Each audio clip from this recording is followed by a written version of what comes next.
very good afternoon to you, our cherished listeners and viewers. Also, it's always super exciting to come your way every Wednesday with your favorite business development program on Radio Masterclass. Masterclass is powered by Joy Business and brought to us by Goyle. Goyle, they say good energy, Goyle, Yenara, Yedia. Masterclass is also brought to us by First Code Management Services. They say industry, get it right. Masterclass comes your way every Wednesday at 1:15 p.m., 1:30 p.m., I beg your pardon, and runs all the way through to 2:15 p.m. here on your superstation, Joy 99.7. In the last couple of weeks, we've been having a very wonderful and well-resourced conversation, if you like, with a lot of information and content on facilities management. We've looked at the various aspects of it, introducing it, health and safety, and all the aspects of facilities management. We hope that we've been able to share some information that will help you if you are responsible for managing the facility in which your company works. If you are a CEO, you're a GM in charge of operations, if you're a facility manager, you're a private contractor, we hope that the information that we've shared here in the last couple of weeks has been helpful. Today, we culminate that conversation in a final edition of this conversation on facilities management, and today we're looking at environmental stewardship and sustainability. Last week we spent some time talking about health and safety, and the week before we spent some time talking about various aspects of this conversation. We're happy to have back here with us in the studio for this conversation the president of IFMA Ghana, in the person of Mr. Kweku Sampson Opare-Agyemang. Sampson, you're welcome back to the conversation. Thank you very much, Yaw. Opening this show and preparing for this conversation today, I sort of had mixed feelings. Yeah. But like all things in life, nothing is permanent. Sure. And so we have to move on and hope that we get the opportunity to have this conversation again. But today we conclude our conversation on facilities management. Today we sort of bring it to a close. Sure. And leave some reminders, if you like, in the minds of our listeners and practitioners, across the country. I've had tremendous feedback from my contemporaries within the industry who have been listening to our show here. And I hope that today, if you're listening, they are not, please give them a call, send a message to someone. Remind them that Masterclass is live on Joy 99.7, and we're having the concluding edition of today's conversation on facilities management. We'd like to hear your voice when we get interactive. And so we can sort of round up and leave some conclusions or takeouts that we can all sort of refer to in our journey in managing our facilities, so that that contribution to the economy, our businesses in Ghana as a whole, will continue to be meaningful. Sure. So today, let's just do a quick recap. Last week, just a few sentences, Okay. and then let's sort of go straight into today's conversation on environmental sustainability and stewardship. I mean, one of the things that comes to my mind are the sustainability development goals. Exactly. I don't want to talk about sustainability, but I'm sure that we will go into that into detail. So quick recap, and then let's go into today's conversation. Than you very much, Yes. Yaw. A very good afternoon to our listeners. Before you do that, though, Yeah. just remind our listeners that we're streaming live on Facebook. You can always join us, myjoyonline.com, Masterclass, JB Masterclass, and you can also join us. And to remind us that today's show is brought to us by Goyle. They say good energy, and First Code Management Services. They say industry, get it right. If you're a startup investor, you're an SME, you're a business owner, you're looking for support in company formation, in business setup, in training, in research, First Code Management Services are the place to go. You can get through to them today on 0302 297 2263 or 0302 297 2264. First Code Management Services, they say industry, get it right. Could you talk to us? Thank you very much once again. A very good afternoon to our listeners, and a good afternoon to the IFMA chapter of Ghana, all the members across the nation. I want to say a big thank you to them for the support and for the feedback they've been giving to me after each masterclass. It's been very helpful, I must say. Yeah. So yeah, like you said, I mean, for the past 4 weeks or so, we've been discussing facilities management, and it would be nice to just have a short recap of what we've been doing all this while. Yeah. Quite remember the first week we looked at facilities management, and we looked at the overview of facilities management, and we're trying to bring home the profession facilities management, what it entails and what it is not. Yeah, I remember you asked a question that is facilities management a jack of all trade? That was an interesting one, and I remember I told you that not at all. Facilities management is a profession in the first place, and it has a scope. Okay, IFMA put the scope into 11 competencies, And every professional or trained facilities manager must be equipped with these 11 competencies. I must say that in Ghana, most of us have fell accidentally into the profession of facilities management. And when I go around, I meet facilities managers. I see about 80 or more than 80% untrained facilities managers, although professionals in the area of facilities management, because um, facilities management encompasses multiple disciplines. You find the electrical engineer doing facilities management, you find the architect, you find the mechanical engineer, you find more of the land economic guys, into facilities management. You find some surveyors doing facilities management. Um, I must say that facilities management is not all that these professions that I've mentioned. Facilities management is a profession. It's a profession in the built environment, and we establish that the facilities managers ensures the safety of the built environment. They ensure the health of the people working from the space, and most of all, they ensure the productivity of the business. And therefore, facilities management add value, bring profit, and reduce cost of operations of businesses. And therefore, that is what we mention in the summary that facilities management is all about. I'm sure we'll just share a few more thoughts when we get interactive. But I Exactly. think that this sort of summarizes it completely, if you like. Exactly. So let's go on straight to today's content. Okay. And then when we get interactive, we'll sort of We'll, try we'll and sort of reach come back again. Yes, Exactly, yes. exactly, because of our time. Yeah, yeah. So today, yeah, we're going to discuss environmental stewardship and sustainability. Very important topic, not only for facilities managers, but because we are talking facilities management, we will try to narrow it a bit. I mean, in the discussion, we can open it up, but I would narrow it a bit to facilities management. Yeah. And facilities managers are professionals that work from the built environment, and therefore we'll concentrate more on the built environment. So we can talk of commercial built environment, we can talk of residential built environment, we can talk of industrial buildings, and we said the research has shown that those are responsible for nearly half of all global energy consumption and greenhouse gas emission. Very serious. Humans also spend about 90% of their time indoors. So we are talking the built environment now. You and I, most of our times, we don't spend it outside. We don't spend it in the natural environment. We are at our workplaces working from 8 to 5. Some work to about 9 o'clock, and then you move from there. You go to your house and spend some time, go to bed, and I mean the cycle goes on like that. Research has shown that we spend 90% of our time indoors. That makes the facilities manager or the profession facilities manager a very key area in looking at when it comes to sustainability and environmental stewardship. This makes indoor environment very critical component of health and well-being and productivity and safety. Because if you are spending all this time in a built environment, then the question is how safe is our built environment? How healthy is our built environment? The air that we are breathing in our built environment, are they conducive enough? Are they healthy enough? Are they bringing us some illness, diseases that we don't know of? Diseases of VOCs, volatile organic compound that we inhale in our offices, in our built environment.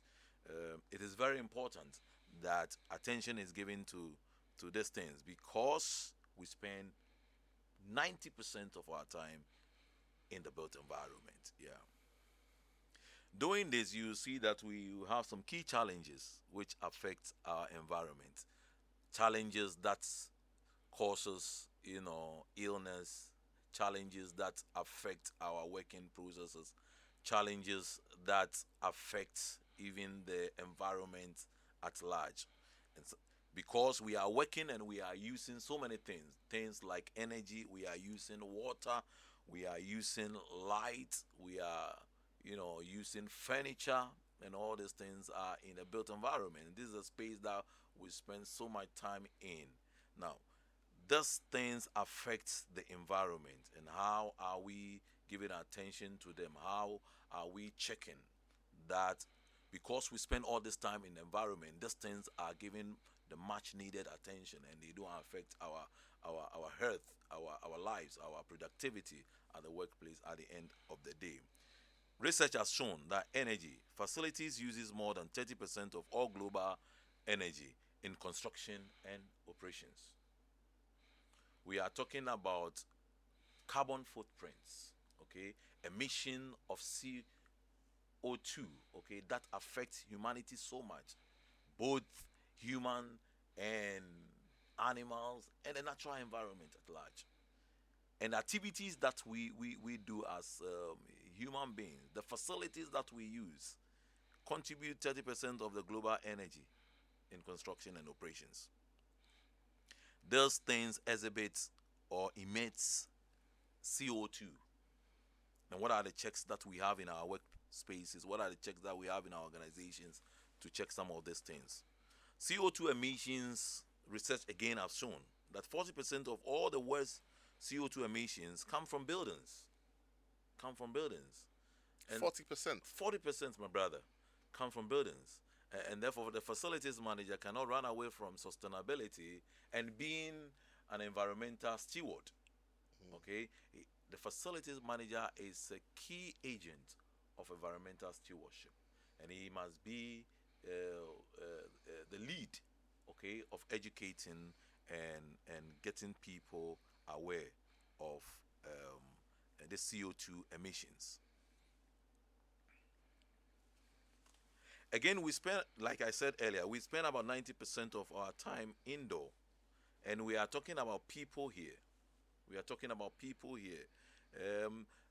Anytime I read about sustainability, I sort of think more of, now we have given statuses for the built environment, but I sort of think of more the people. I mean, the human involvement, and therefore focus must be shift more from sustainability in looking at the built environment, buildings and construction and what have you, but put a focus on the people, because people spend all their time in this space, and at the end of the day, the effect is on human beings. The effect is not on the built environment. The effect is not on our building. The effect is on human beings, and therefore we must think more awareness of human beings than even our buildings and our constructions. Yeah. So these are some of the things that affect us in our built environments. What is sustainability? What is sustainability? I picked a definition from the UN Brundtland 1987. What did they define sustainability to be? The development that meets the needs of the present without compromising the ability of the future generation to meet their own needs. So as we develop today, are we thinking of the future? Are we just building the skyscrapers, and emitting all the gases that comes with it in construction without thinking about the future generations?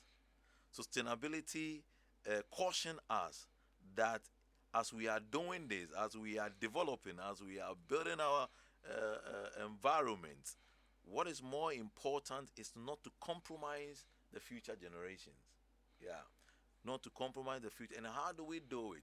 We do this by moving more into sustainability and finding alternative, safe ways of constructions, finding alternative, safe ways of using energy, finding alternative, safe ways of using water, and finding alternative, safe way of using our lands. That is all sustainability is talking about.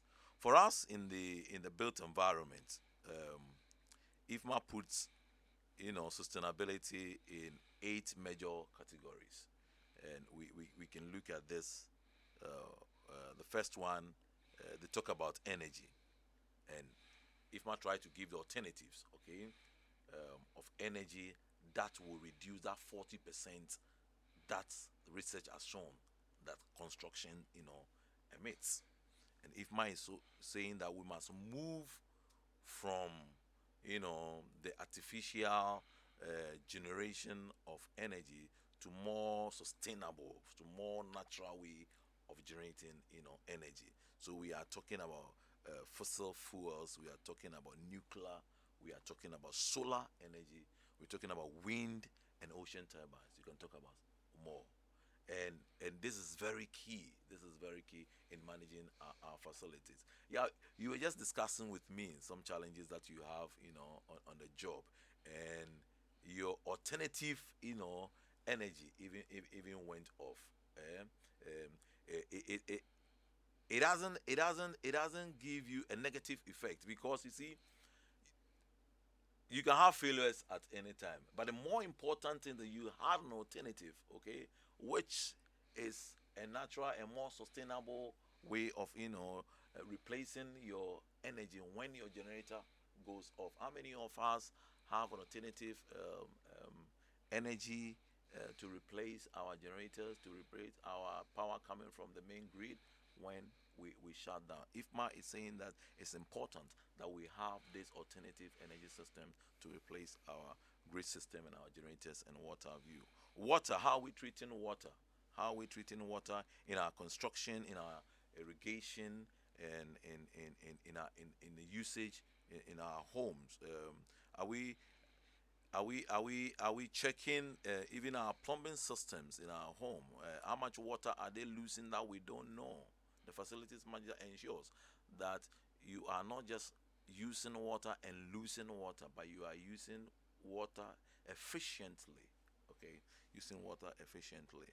Materials and resources, both the built environment and all materials used within the built environment. What kind of materials are we using? What kind of material are we using? Natural materials that does not emit gases, that are not affect our environment. It is very important that we are cautious. The architects designing building are very cautious in selecting of what our materials for our finished products. It's very key. Then we talk of indoor climate, which we have mentioned it, because we spend about 90% within it. We have to make sure that the indoor climate, the gases we are inhaling in our indoor climate are healthy gases. We have to make sure that we are not using materials that are emitting VOCs and water view. Even our cleaning agents, okay, the chemicals that we even use in our built environment, cleaning our floors, cleaning our washrooms and water view. What kind of materials are we using? Are they sustainable? Okay, are they materials that are not emitting hazardous, gases? Very important. The facilities manager is responsible for all these things, and he must make sure that he's selecting environmentally friendly chemicals in doing all this. The facilities manager in all this sustainability business, we say the facilities manager is a primary partner to environmental stewardship and sustainability. Why? Because he is the person that is responsible for the functionality of the built environment. And therefore, one of the core competencies that must not be mixed, that the facilities manager must have, is the expertise in sustainability. Yeah, the expertise in sustainability. Quickly, because of our time, let's move to digitization, electrification, policy, and stewardship, which are just key investment to consider when we are building and when we are doing our businesses. One of the things we want to look at is the IoTs. Yeah, is the IoTs. Yeah, Internet of Things. Okay, trying to eliminate more of human, facing human involvement and use more technology. Okay, so that we are not emitting CO2 more, but rather we are reducing it and more oxygen into the atmosphere. One of the things that we did recently that's made me so happy in Ghana is the tree planting, national tree planting or something we did recently. Yeah, This is environmental stewardship, and the nation did so well in doing that. The planning that went in, the mitigation that went in, the preparation that went in, and how we all did it was very fantastic. And this is a stewardship that we encourage every business, to be involved in, every family to be involved in. Tree planting is one of the things that facilitates our SDGs, our sustainable development goals. Your favorite area. Yeah. as you talk about all the things that we can do as facilities managers or in that field, I couldn't help thinking about the SDGs, and it's just as well that you mentioned them, because if you look at the SDGs, there are a few of them which speak directly to what you said, and your definition on environmental stewardship is so apt, because it's essentially, without too much talk, taking care of the environment that we work in through the work that we do as facility managers. I mean, someone else is going to hold the other side. Everybody's going to hold a piece of it. But you as an FM, what can you do in your activities or your actions, in the delivery of your role and responsibility to contribute to these SDGs? And there's one that is, staring at me very clearly, SDG 6. It talks about clean water and sanitation. The reason I talk about that is that as an FM, the bit about clean water is where you are taking care of the people within your building to make sure that what they consume and what they use for their daily work is clean. It's clean. The other bit is that the water that comes out as waste does not affect negatively the people within the immediate environment of where you live. And therefore, it takes me to the important topic of waste management. As an FM, it's also one area that you can share some thoughts with that on what some best practice can be on proper waste management as a function of FM in contribution to the sustainability conversation. Thank you very much. That it reminds me of a meeting we had with the chief executive officer of EPA, Environmental Protection Agency, Honorable, bring your name again, Kokofo. Honorable Kokofo. He had a meeting with us, and he wanted to discuss sustainability in high-rise buildings. In high-rise building, and he was looking at waste management. He was looking at water, and he was looking at how to manage your elevators. And I feel that was very instructive. That was a very good thing that he did in bringing, all the people involved in ensuring proper waste management in our high-rise buildings. And this is very important. I mean, we are building high-rise buildings, and we are not ensuring how we will manage our wastes. We are not ensuring how we will manage water. We are not ensuring even how we will manage fire, outbreak. These are all sustainability goals. I mean, that must be met in construction. You understand it? And I made mention to him that one of the things that we can do, the high-rise buildings that have been built already, let them be. But the new ones that are coming, what measures are we putting in place to check that we ensure that there's proper waste management system in place, there's proper water management system in place. This particular area, I'd like us to dwell on it a bit more, but I'd like us to do that when we get interactive with our listeners, because it's so critical. We need to pick up learning points from some of these things. We'll be getting interactive in a very short while. I'll be putting out the numbers shortly, but before we do that, I want to take a quick message from our sponsors. Then we open the phone lines, and then we can get interactive all through to the end of the conversation. We'll take a quick message from our sponsors right now. In these moments of increasing uncertainties, firms are compelled to seek tailored solutions to reduce risk and grow their businesses. For startup investors, SMEs and business owners, First Code Management Services provides advisory and facilitation support for company formation and business setup, corporate secretarial and business compliance, accounting, research and market entry, as well as training and capacity building. First Code Management Services is your first point of call for your management support services. Talk to us today. Call us on 0302 297 2263 or 0302 297 2264. Locate us at 60A Westlands Boulevard, West Legon, or visit firstcodelimited.com for more. Industry. Get it right.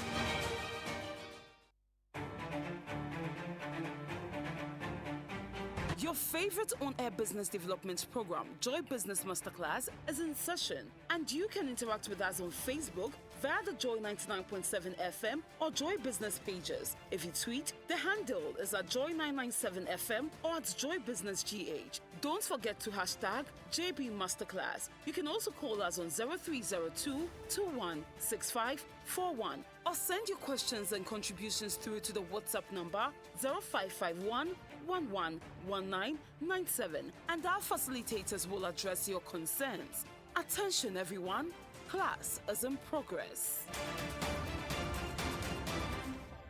Welcome back. If you've just tuned in, this is Masterclass here on your superstation Joy 99.7, and we're here on the show again on Masterclass today discussing facilities management. We're rounding up our conversation today, so we're getting interactive in a few minutes, and when we do get interactive, we'd like you to pick up that phone, give us a call, let's have a conversation, let's share some final tidbits and take out on this entire conversation that we've had for the past 5 weeks.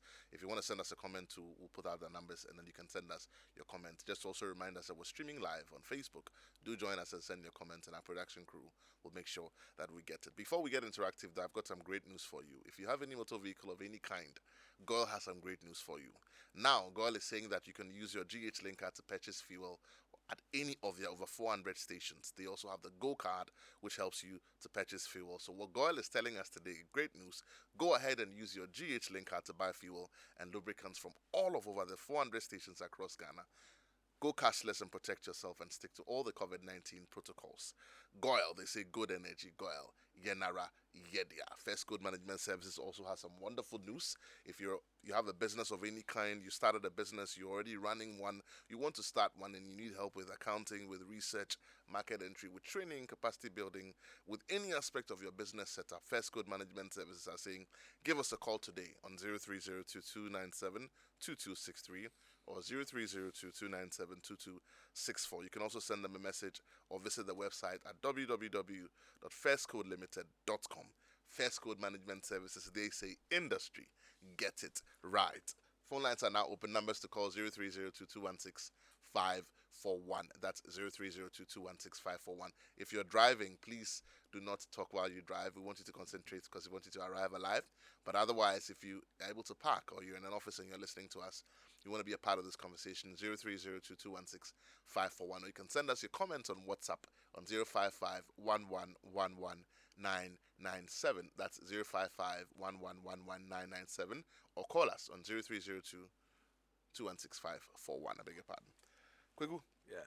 Waste management. Waste management. Very briefly, because I've got a few more minutes. I want us to touch on as many things as possible. Okay, so quickly, I mean, when we talk waste management in facilities management, I think it's right from the design point, okay?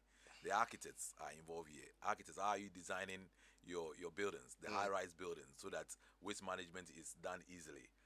So at the creation from our homes, okay, how are we doing the waste management? Do we separate our wastes? You know, things like dry cell, small things like dry cell. We mix them with the kitchen, you know, organic, you know, wastes and box them together. At the collection point, it is all put together again and sent to the landfill. Paper, everything, metal, biodegradable. Everything is in the same place. In the same place, yeah, in the same place. But talking about high-rise building, this is an area that we can do waste separation very easily. You see, because all these people living in the high-rise building, if it's 30 floors and it's 4 mini houses in about 60 or 100 families, okay, and then we have. Hold that thought. I think I have a caller on the line. Good afternoon. You welcome to Masterclass. Your name and where you're calling from, sir? Hello, my name is Nitepe and I'm calling from Bawi. Tumini. Bawi. Yeah, I want to contribute on waste management. What I have observed these days, you know, around my area and most areas in Accra, people tend to be burning their rubbish instead of disposing them. And sometimes when you are in your room, this fume is so loud to the extent that it can even choke you. I wonder why this thing has been looked over. There's this waste management company that pick our waste. They can be there for over 1 month, 3 months, 3 weeks, 1 month and over, and they've never come to collect rubbish. Yet when it's time for them to come for their money, they are knocking on your doors. Yeah. I mean, we take everything for granted in this country. Everything is taken for granted in this country. I'm happy this thing is going on, and I hope from now, maybe, especially the waste management companies will sit up and be up to their game. Because if you come to my area now and a lot of area around the surrounding, you see a lot of dustbins. People are now forced to buy 2, 3, 4 dustbins. Wow. People are forced to buy more than 2 or 3 dustbins because your rubbish will be there, and for weeks. This I think I wish I'm not remembering the name now. I just put their name across board. I think it's fine, Nee. I think it's fine. The point is well made. But Nee makes a very strong point. I think I have another caller on the line. Let's take note of his consent. People burning stuff indiscriminately, and then the rubbish companies or the waste companies not picking up on time. I have another caller on the line. Good afternoon. You're welcome to Masterclass. Your name, where you're calling from, sir? Good afternoon. My name is Harrison. I'm calling from Dodowa. Harrison, my brother, how are you? I'm fine. Talk to me. Okay. On sustainability, I think our architects need to be a little bit, they should step up their game a little with the high-rise buildings. Okay. You know, now Ghana is experiencing a lot of commercial buildings in the capital. And then one of the issues that I've been looking for is that we can treat or reuse the wastewater.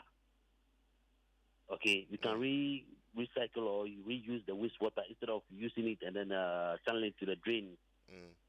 And I believe architects or the engineers involved must be able to come up with a system, or the systems are already there, so that all this wastewater shouldn't go into the drain or shouldn't go to wherever they are channeling it to, but the same high-rise building can store the used water or the wastewater, retreat it, and pump it back to the system. Right. For it to be used. Right. I mean, it's doable. It's there. They are doing it. So in terms of sustainability, a lot of waste that we are generating can be recycled or can be treated and used back in society. In the system, so I think we need to be thinking at that way if we want to do proper sustainability. Right. Thank you so much, Harrison. I mean, those are some thoughts also from Harrison. Thank you so much, Harrison, for calling us. And he's talking about recycling wastewater. In other jurisdictions, they're recycling this and pumping it back instead of always using new water. And the thing is that you make a saving, and then you also prevent the pollution because instead of dumping it dirty into and all of this water ends up in the sea anyway. So he makes a very solid point. He also talks about improving the design features on our high-rise buildings, and I think you talked about that also. Let's talk about the burning and the smoke that my brother talked about, the first caller talked about. Okay, so the first caller, mentioned the challenge of, waste management companies not coming to picking on time, and then the aspect of indiscriminate burning. Exactly. That's where the problem starts, It's very wrong to be burning this waste, okay? Because we are trying to avoid emitting CO2s into the atmosphere, and therefore you don't want to be burning. Our cars and our motorbikes and our generators are doing a good job all by themselves. They can do bad all by themselves. We shouldn't add to it by burning. Not at all. So what we are saying is that if you must burn, use an incinerator. Exactly. An incinerator is not necessarily a big thing. It's like an enclosed space where you burn in. So you can create it. EPA, you can get help from the EPA in terms of the best way to do that. This is our recommendation. If you must burn, don't burn into the open atmosphere. Burn in an enclosed space. The waste companies, what's our takeout? What are we saying? Both from the FM side and also from the waste management companies side. Exactly. So we are encouraging recycling at the end of the day. Okay. That's why we are saying that they must up their game by helping residents to separate their waste. Okay. Because sustainability promotes more of recycling of waste than just putting everything together and go and dump them in the landfill.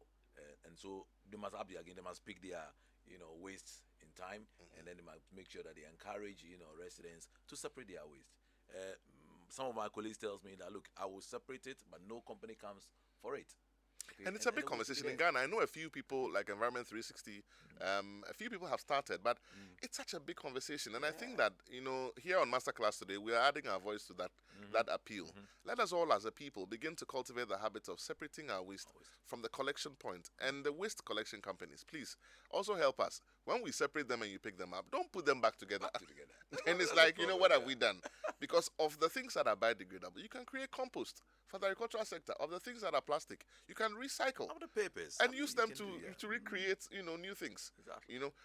Talk to us also about the procurement habits of an FM towards sustainability. And I asked that because I know that in some places they have stopped using plastic cups and plastic bags, and they're using paper. Exactly. Talk to us about that. How that, as a practice of procurement, can contribute to the sustainability. It contributes so much, but you see, the FM has a little power over here. I mean, you are moving now more to national. You are moving to government now. No, even in your must be space. policy. I mean, if you're a CEO or a GM, Exactly. at least some of the procurement for the facility comes to you. Exactly. So where it's under your control, what can they do? Oh, so what you can do is, I mean, for instance, your water cups and what have you. We have plastic ones and we have paper ones. Exactly. In my space, I want to use paper ones, okay, just to improve, recycling and improve, biodegrading of materials in my space. Yeah, and I want to use. I don't want to go. One of the callers was mentioning about waste management and then septic tank system and stuff like that. Today there are more technologies coming up, and biofuel is doing so well, okay, in separating waste and recycling the water to reuse it again to water our compounds and what have you. And we are concreting every space in our homes. That's another thing that we need to mention. The green is disappearing. It's disappearing. We're interactive right now. Numbers to call 0302216541. Send us a comment on 05511111997. This is Masterclass. As we have this conversation, a few other things come to my mind. You talked about the fact that we spend majority of our time indoors, whether it's in our homes or in our offices. Let me start from our homes. As homeowners, we are all our own facility managers when it comes to our homes. Nobody's managing that facility for you. Even if it's managed by a central landlord, your space is managed by you. Yeah. What are some of the things we can do in our space? Open our windows regularly. Don't always close it up and use the air condition. If you're cooking within the same space, what are some of the practices? Just one or two tidbits. Because what I want us to do today is to go away with good practices that can help us in the sustainability conversation. What can a homeowner do in their space? Okay. Ventilation, lighting, that contributes to their own health and safety and also to the sustainability conversation. Thank God we have a very good weather in Ghana. Okay, so why would you want always to lock yourself up in an AC? Why wouldn't you want to open up your windows and allow natural ventilation to go through your building? Why wouldn't you allow natural air to come to light up your space? Okay, ventilation is very, very key when it comes to sick building syndromes. Okay, you are there in your space alone and you are locked up. You always find yourself in an air condition. You are inhaling so many things that you will not see with this naked eyes, but they are full of. As you say, you will not see. For those of us who are using air conditions in our homes, I strongly recommend that you do servicing regularly. The thing is, the day you take out that screen under the AC and you see the dirt in it, you wonder where that dirt came from because your doors are always closed. And that's why you talk about the sick building syndrome, because you are inhaling it. It is what is sort of screening or sieving off the air that comes in. Sure. And if that is dirty, what are you breathing? It's like a filter, Let's also talk about gas leakages in kitchens and the need for ventilation. Exactly. Otherwise, CO2 and carbon monoxide poisoning. So most of us keep our bottles in our kitchens. A bad practice. We make sure that our bottles are not kept in our kitchen. They are kept outside, the kitchen, in the open. Okay, in the cage. In the open, so that you don't experience, leakages. And we make sure that we maintain our gas stoves also often, our bottles.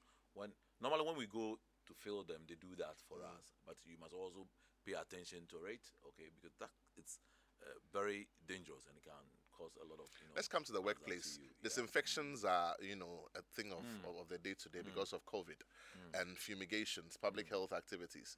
As an FM, where is it important to understand the chemicals and the residue of the chemicals after they've been used within your space? Time to clean out, ventilate, the effect it has on occupants. Talk to us briefly. Important, but shortly, you see, because we are not experts,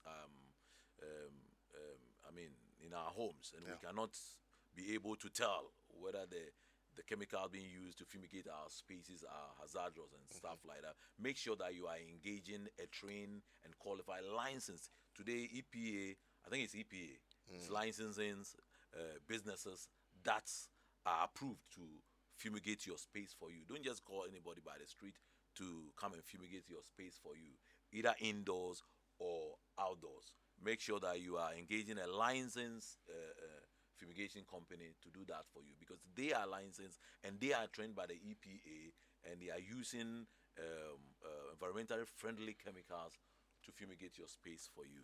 It's very Right. key. Okay. Yeah. So let's also talk about the other alternatives of power, like you mentioned. Yeah. Those may not directly be under the purview of the FM, but it's good to start thinking about them. You talked about wind. You talked about solar. Solar. You talked about nuclear. You talked about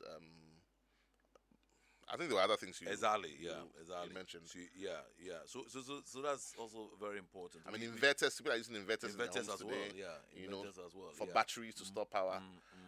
So Why is that a good thing to do, and how does it contribute to the conversation? So as much as possible, we are trying to minimize the use of the national grid energy, okay, and turn more into sustainable energy. And when we mention sustainable energy, we are talking about the solars, we are talking about the wind, we are talking about the fossil fuels and what have you. It's very important because as humans, we must protect this environment, okay?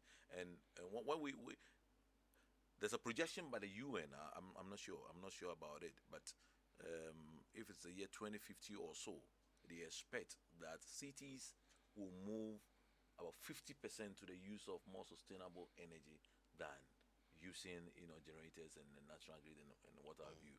Or is to just to check the emission of CO2s and to protect human life and to protect trees and what have you, that we will live long on earth. Our life expectancy will not be reduced to 20 years and 30 years. If we don't do this, it's going to get there. Yeah. Much faster than it should. Much faster than it should. Yeah. Okay. Kweku, we've had 5 weeks of conversation on facilities management. When we started, you tried to do a bit of recap and you touched on the various areas. If we remember nothing from this entire conversation on facilities management, what are some of the key things across the entire conversation that you want us to go away with? We've got just about 2 minutes to do this. 2 minutes to do that. So I made mention that we talk about maintenance culture in Ghana. And we have a saying that we have a bad maintenance culture in Ghana. And I've said now and again that we don't have bad maintenance culture in Ghana. What we lack is education of facilities management. And facilities management entails operations and maintenance, the backbone of facilities management. Let's begin to educate ourselves. Our technical units is to start running trainings and courses in facilities management. When we are educated, then we can apply the knowledge to manage our environment. Quick, hold that thought for me. I've got a comment on social media. Okay. This one says, "Hi, my name is Enyo. I'm a chartered QS. My contribution to your program is for the team to look at mother bodies like RICS. They are the global guidance notes for sustainability. Sustainability encompasses some aspects like adding more windows to reduce the use of ACs and the use of recycled waste for carpets in buildings instead of wood or cement. It's not only waste management, it's a larger topic." Thank you so much, Enyo. You couldn't have said this in a better way, and I hope that we may have the time to further discuss the issue of sustainability, but we are so grateful for your comment, Enyo. Exactly. There's another one here from Nick Solomon. Nick says, "The debt you see on the screen under the AC indoor unit is not 100% debt. It also constitutes bioorganisms, Jesus, which is more dangerous than the accumulated dust. So please service your air conditioners." That's Nick Solomon. Nick, thank you so much for your comments there. I'm running out of time here, so maybe just one more thing we should take away from this conversation. Exactly. So please allow me to say thank you once again to you for this opportunity given to the IFMA Ghana chapter. All we are saying is that IFMA chapter is ready. We have opened our doors for training programs. In August, we're going to have a professional training program. Just contact us on 020-177-0475, 020-177-0475, and it will be of help to you. We can come do auditing in your space for you. We do some for free, and then we'll be able to help your team to be trained as facilities management, to add value to your operations. And best of all, we want to remove the saying of bad maintenance culture in Ghana. And therefore, let's do more facilities management. Let's do more facilities management. This has been an exciting conversation over the entire period of 5 weeks. Kweku Sampson Opare-Agyemang, president of IFMA Ghana, has been spending time with us and shared some thoughts. Videos of these conversations are available on our Facebook page, My Joy Online. You can go there and watch them if you missed out on any of these conversations. Today we bring an end to today's conversation. Next week we continue with a totally different area, like we always do in business, to help our businesses to grow. Thank you so much. This has been Masterclass here on your Superstation. We come your way same time next week. Thank you for watching. Up next, we continue with the ignition.